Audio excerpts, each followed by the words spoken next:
It's Wednesday, July the 31st, 2024. Welcome to the Daily Article Podcast. I'm Chris Elkins, narrating today's article written by Denison Forum co-founder and CEO, Dr. Jim Denison.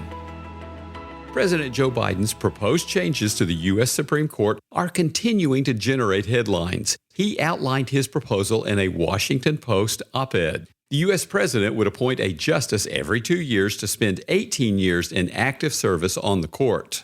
Currently, the Constitution gives all federal judges lifetime tenure unless they resign, retire, or are removed.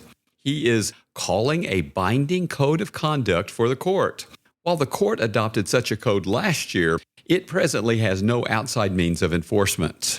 Biden proposes a constitutional amendment that would, quote, make clear that there is no immunity for crimes a former president committed while in office, end quote. His reform proposal must receive support from 2/3 of both the House and the Senate, then be ratified by 3/4 of state legislatures. The Wall Street Journal editorial board called his proposals an assault on judicial independence and the constitutional order, warning that they would lead to a deluge of ethics complaints against the court and would subject its appointments even more to the vagaries of presidential elections. The National Review went further, calling Mr. Biden's op-ed the most dangerous policy proposal by an American president since the Second World War.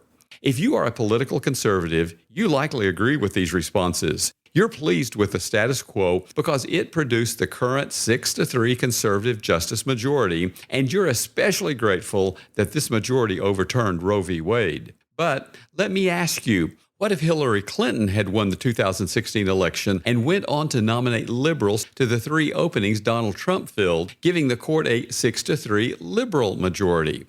Would you then be more open to term limits, to conduct enforcement? This week, we've been discussing ways to join God in bringing about the kind of moral transformation our culture desperately needs. Today, let's consider an observation I heard the esteemed former Congressman Frank Wolf share years ago. In a democracy, politics are downstream from culture. In our form of government, our leaders reflect the values and wishes of those who elect them, for better or for worse. This is not necessarily true in other political systems.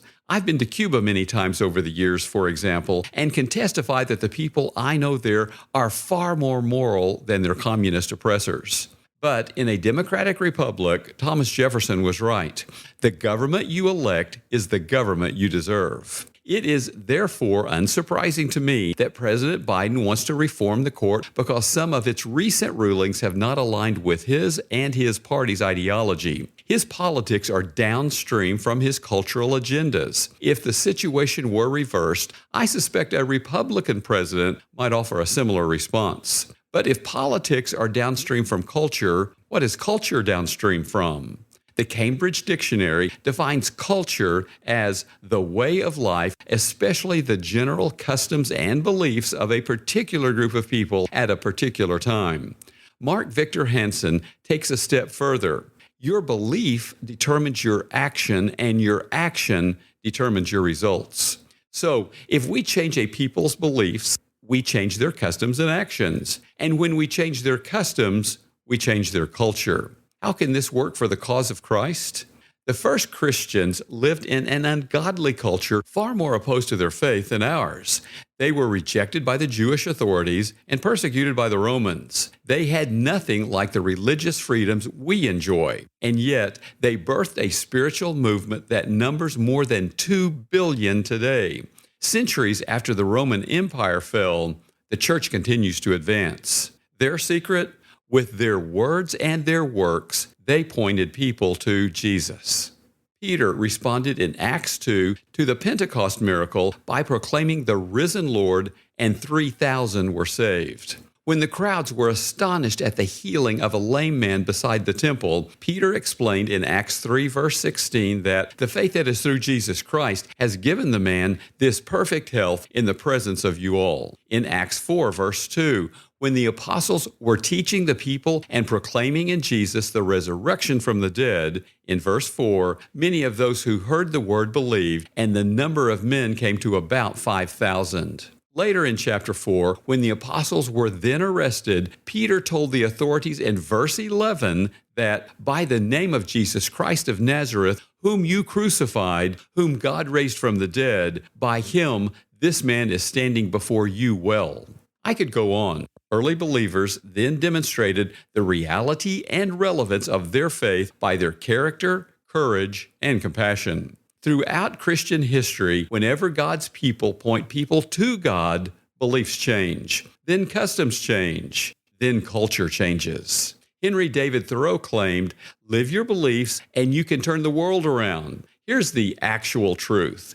Live your beliefs and Jesus can turn the world around. Dr. Dwayne Brooks is the outstanding pastor of Tallowood Baptist Church in Houston and my longtime friend.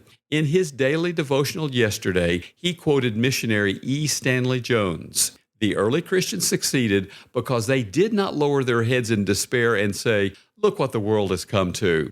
Instead, they lifted their eyes in delight and said, "Look who has come to the world." Which response to our fallen culture will you choose today? Thank you for listening to today's Daily Article podcast. If you would also like to read the daily article with its citations and references linked to their sources, find links in the episode notes to read today's article and to subscribe to the Daily Article email newsletter.